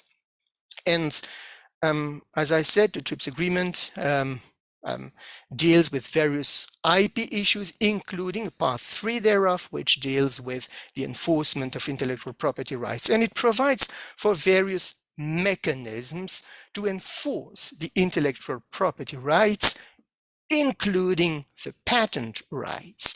It provides for civil and administrative procedures and remedies. I will say a little bit more about that in a moment, including provisional measures for, I repeat it, for any intellectual property rights, including the patent rights. There are other provisions, including border measures and criminal sanctions, but those measures are compulsory, at least in case of trademark counterfeiting and copyright piracy, not in case of patent infringement. That means that a member state of the World Trade Organization can, but is not obliged to, provide for border measures and criminal sanctions in case of patent infringement. And in the case of patent infringement, in the vast majority of the states around the world do not provide for criminal sanctions and remedies in case of alleged patent infringement. There is a good reason for that. Perhaps if we have time, I can discuss that later, but for the sake of time, I will not deal with that. Most of the patent litigation goes within the framework of a civil procedure. That's the TRIPS agreement. Of course, this agreement has to be implemented at national level or regional level, and that's the case, for example, in the European Union, which has adopted a directive on the enforcement of IP rights, which adopts the minimum standards of the TRIPS agreement, but sometimes goes even beyond what is required by the TRIPS agreement. And something, since we are in the field of patent litigation, something very important as well is the agreement on the Unified Patent Court, this new patent court that is going to start working very soon, because this agreement on the Unified Patent Court also contains very relevant provisions in terms of the legal tools that are available to the patent right holders. You will have this presentation, of course, and you will see that I provided the links to those texts. Now, digging a little bit further on the litigation and the tools that are available, I think, and I speak also taking into account my past as attorney at law. I was involved in many patent litigation cases. I think the two main issues basically when we are speaking about patent litigation is a question of the evidence, the proof that there is indeed a patent infringement that occurred. How do you prove that? That's a major issue in all patent litigation cases. And the other elements are the damages. How do you measure the prejudice if there is a patent infringement? How do you measure the prejudice that you, as patentee, you have suffered? This is also something very relevant. And there are tools in that regard. In the TRIPS agreement, and therefore in the national or EU legal texts, there are tools to deal with that. The first one is a provisional measures, basically measures first to prevent an infringement to occur when you have good elements leading you to suspect that an infringement is going to occur, but also, and that's what I want to draw your attention to, the provisional measures used to preserve relevant evidence. I will revert to that in a moment to be a little bit more concrete. There are other rules on evidence in the TRIPS agreement and therefore in the national and EU laws. And the TRIPS agreement also provides for corrective remedies, the injunctions, the order to stop the infringement to continue occurring, damages, again, very important, and the disposal outside the channels of commerce of the goods that are infringing your patent rights. Provision measures to preserve evidence. I insist on that because, again, that's a key issue for you as patentee. You want to prove that an infringement did occur. And well, you can ask, as the patentee, you can ask to the competent court for interlocutory injunctions, or that's a system that is known in common law countries as the entente pillar orders, or in civil law countries as the saisie contrefaçon. You basically ask the court to be able to take measures to prove the existence of the patent infringement, but also to prove the scope, for example, of the patent infringement. That's important in order for you as patentee later to be able to evidence the prejudice that you have suffered and to claim for damages. You can also ask elements of proof as to the origin of the infringement. Where did the distributor got the products, etc., etc. What is important is that the provisional measures can be asked even before an action on the merits has started. So that's very important. It's a provisional measure, and you can ask that in the framework of a unilateral procedure, meaning that the alleged infringer is not informed about the fact that you are requesting those measures. He will be informed, of course, when you are going to do the to implement the measures that will have been ordered by the court. So basically, in concreto, what does that mean? You suspect that I am, for example, infringing your rights. You will ask unilaterally to the court to be able that that an expert or a bailiff will be allowed to come in the premises I own to proceed to the description of the goods I'm manufacturing, etc., to have access, if need be, to my bank accounting, to my bookkeeping accounts, etc., etc., to evidence the infringement, to evidence the scope of the infringement. Of course, when this measure is being implemented, at the time of the implementation thereof, I will be informed, and I will have the right to oppose to that, to go back to the judge, order the measure, to say, well, dear judge, the measure was not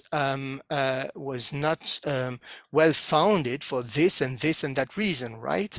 But at the very least, you can ask those kind of measure unilaterally, and the unilateral procedure, the unilateral character of the procedure, of course, is very important because it allows to prevent the dissimulation of elements, of incriminating elements, if I may say so. In concreto, very, very important elements you have as a patentee. You will have to be very clear in what kind of measure you ask. Do you want to have access to the IT to the documents on the hard drive? If so, you will have to ask that. You have to be very precise. And then there are also measures relating to the protection of the confidential information, the trade secrets. There's no question that the provisional measures would be used for a fishing expedition and for industrial espionage. There are some measures for the protection of confidential information that may be ordered by the competent judge. There are other elements in the TRIPS agreement and in the national laws relating to the evidence. The fact that if you have started an action on the merits, you are claiming that I am infringing your rights, you started an action against me in front of the competent court, you can ask the court that the court orders the disclosure of element. If you suspect that I have documents in my possession that are very important to evidence the infringement or the scope of infringement, you can ask the court to order the disclosure of those elements.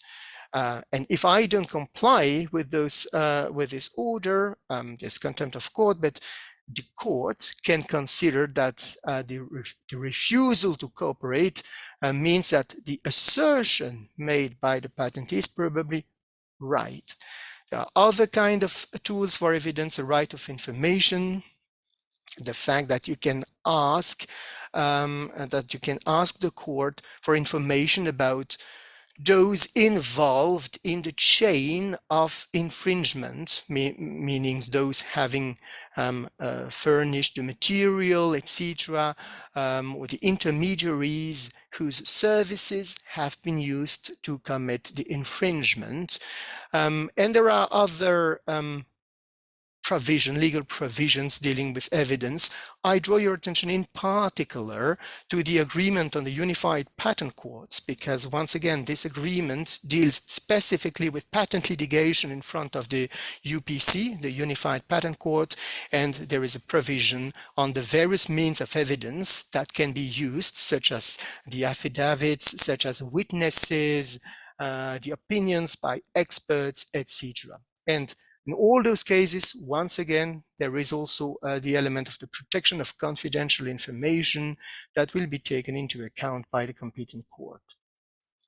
So that's a question for the evidence. There are various remedies that you can ask to the court. First and foremost, the injunctions. So that means that you will ask the court to order the infringer. If there is an infringement, well, to stop the infringement, to continue, well, that goes without saying. That's the first thing you will ask for. You can also ask the court to order the disposal outside the channels of commerce or the destruction of the infringing goods, the goods that would infringe your patent rights, and also of the material and implements that are predominantly, that's a word used in the TRIPS agreement, or principally, it's quite the same, that's a word used in the EU legislation, used to manufacture infringing goods. Also a very important tool. And then there is a question of the damages, of course.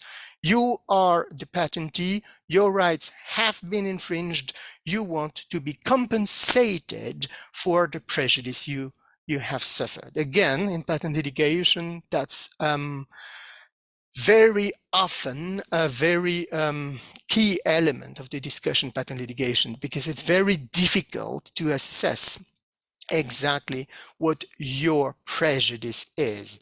Now, there is a provision in the TRIPS agreement, you can see it on the slide, that basically the WTO member states must provide in their legislation for a way to compensate adequately the right holder, including the patent holder, for the injury he has suffered, at least when the infringer was acting, I will say, in bad faith, meaning when the infringer was acting knowingly, or he should have known that he was committing an infringement. And there is an option in appropriate cases. The national laws can provide for the recovery of profits or the payment of pre-established damages, even in the case when the infringer was acting in good faith. And there is a question of the legal costs. Patent litigation is costly. What about the recovery of the costs of the litigation? Well, there again, there is a possibility to order the reimbursement of at least part of the legal costs. This has been implemented in a more detailed way, I would say, in the directive, in the European directive on the enforcement of intellectual property rights, and in the agreement on the Unified Patent Court. You can see it on the slides. Whenever the infringer was acting in bad faith, meaning knowingly or with reasonable grounds to know that he was infringing the patent rights of somebody, well, the court will be able to order the payment of damages appropriate to the actual prejudice. And what does that mean? Well, that means that the court will take into account all appropriate aspects, including the negative economic consequences for you, the patentee, the lost profits you have suffered, as well, if need be, any unfair profit made by the infringer. And in addition to this compensation for the economic damage that you have suffered, other elements such as a moral prejudice will also be taken into account.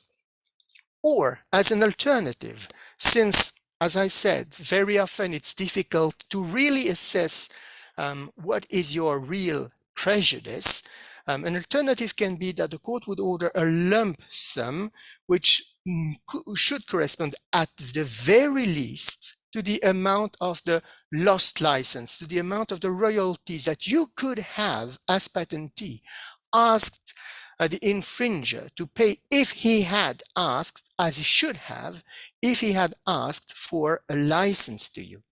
And there is also a possibility of some compensation for the prejudice you have suffered whenever the infringer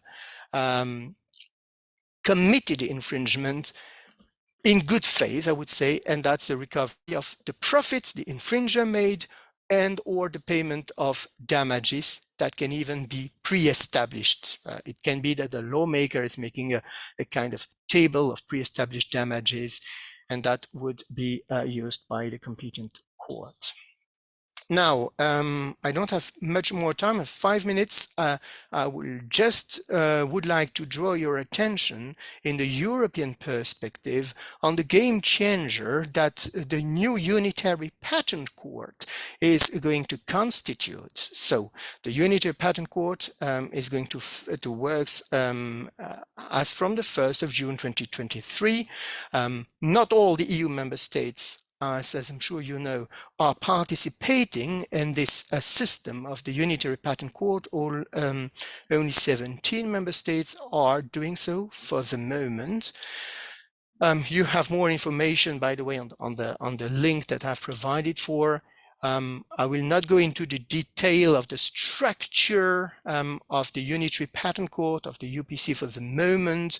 There are at first instance a possibility to bring a case in front of local divisions that are installed in a member state, or regional divisions, that's division for various member states, or a central division in Paris or Munich.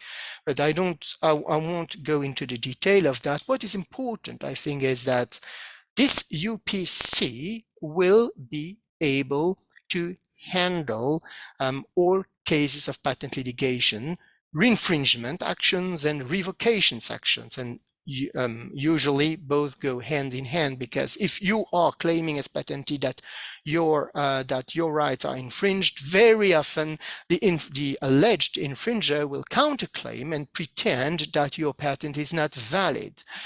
And what is important, and that's why I say the UPC will be a game changer is that the UPC will have exclusive jurisdiction in respect not only of the unitary patents, meaning the European patents with unitary effect in all the participating member states, but as well as in respect of the classic European patents that you know. So the European patent as a bundle of national patents. Well, even in that case, the UPC will have exclusive jurisdiction, although there is a transition period of 7 years during which the actions concerning classic European patents may still be brought before the national courts or administrative competent national authorities if the case arises.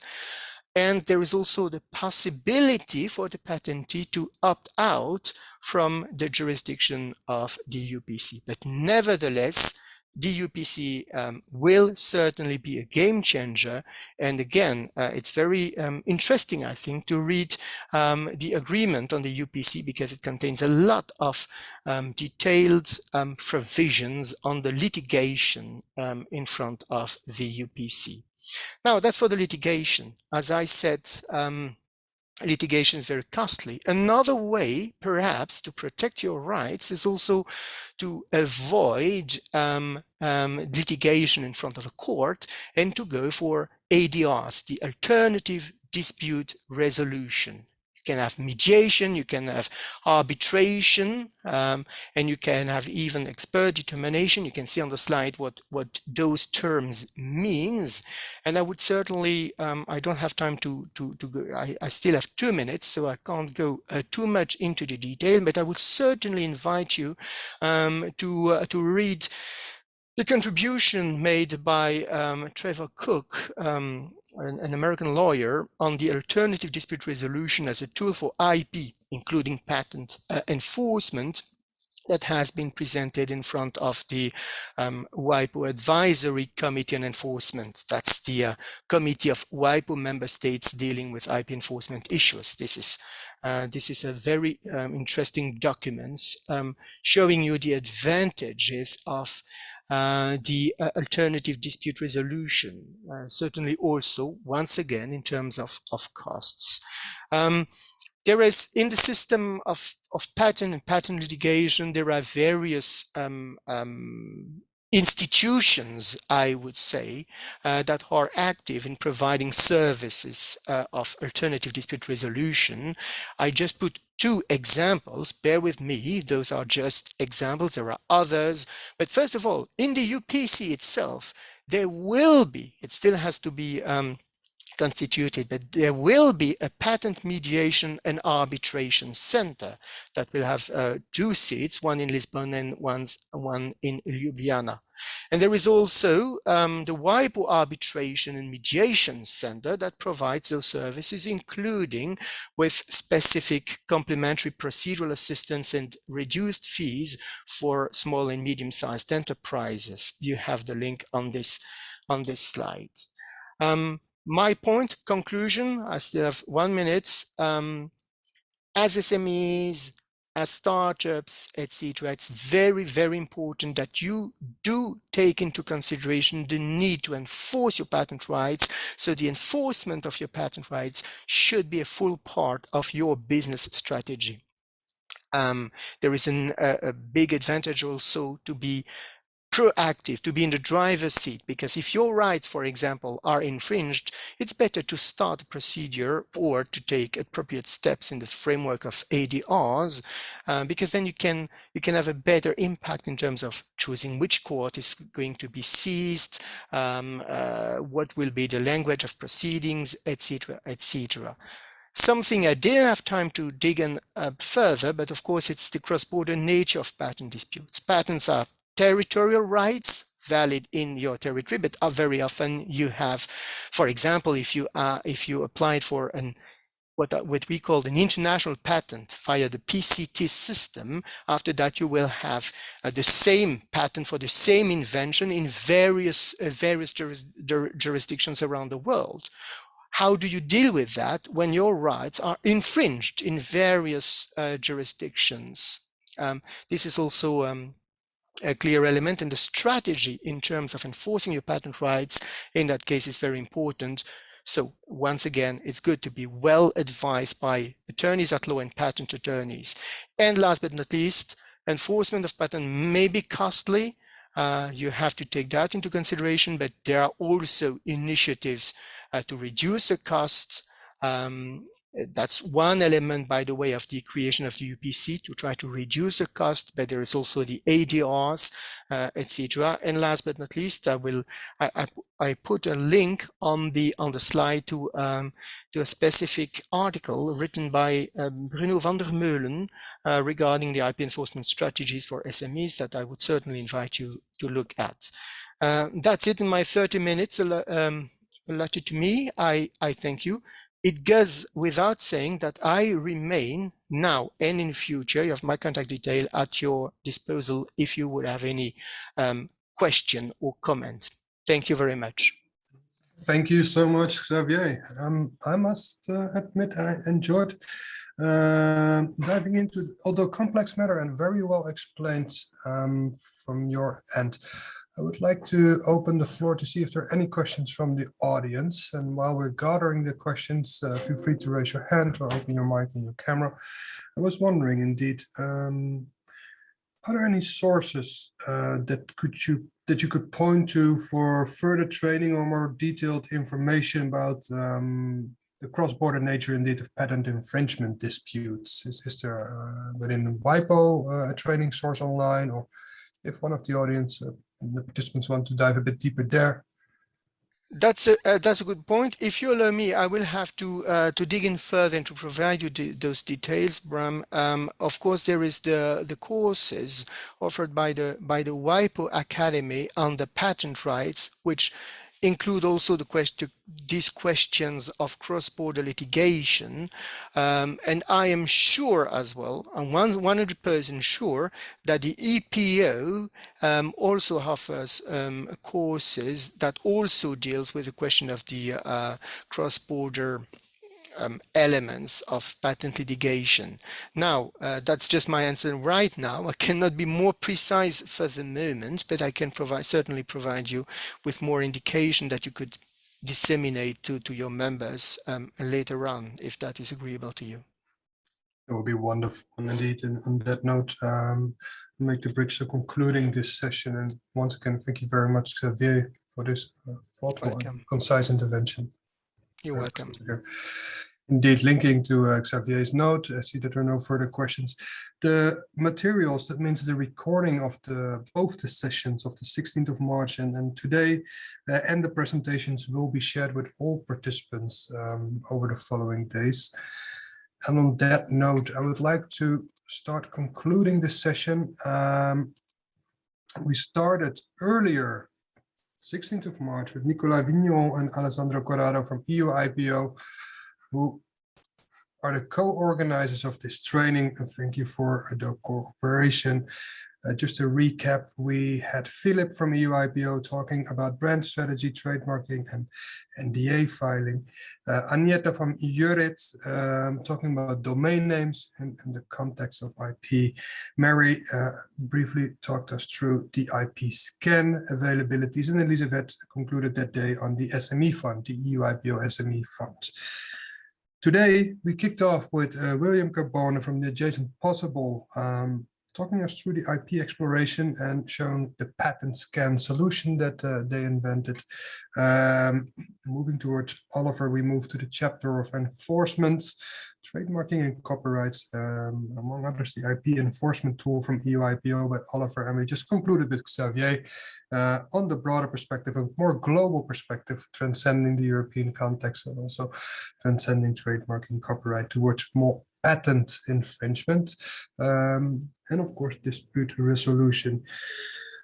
Thank you very much for attending. We look forward to the next opportunity to connect you to the European innovation community and also almost a global innovation community with particularly a large amount of outside of EU members and externals in the training today. So we look forward to connect with you, and I have the screen open. The next opportunity to meet in person, hopefully, will be EBN Congress Innovation in Uncertain Times, hosted with our member JIC in Brno, Czech Republic, from 13th to 15th of June. We'll see, among others, speakers from the European Space Agency program, from the Innovation Front from NATO, and interesting keynote speakers. And first and foremost, it is the chance for us to connect as a community and build trustful and close relationships with each other.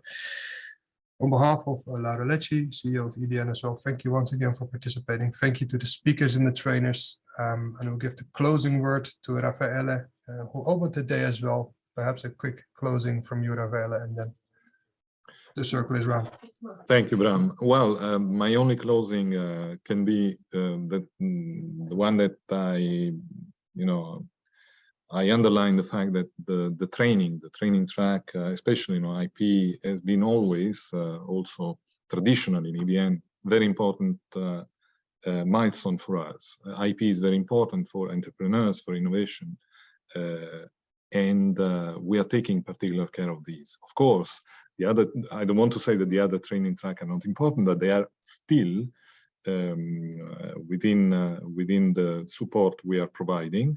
And I wish you all very good continuation of our relationship, of your relationship with us, with EBN, especially in terms of attending our training track and go beyond the other activities that we are developing and implementing in our network. So thanks a lot, and we see each other very soon again, probably in the Congress, as Bram was saying. Thank you very much for your participation.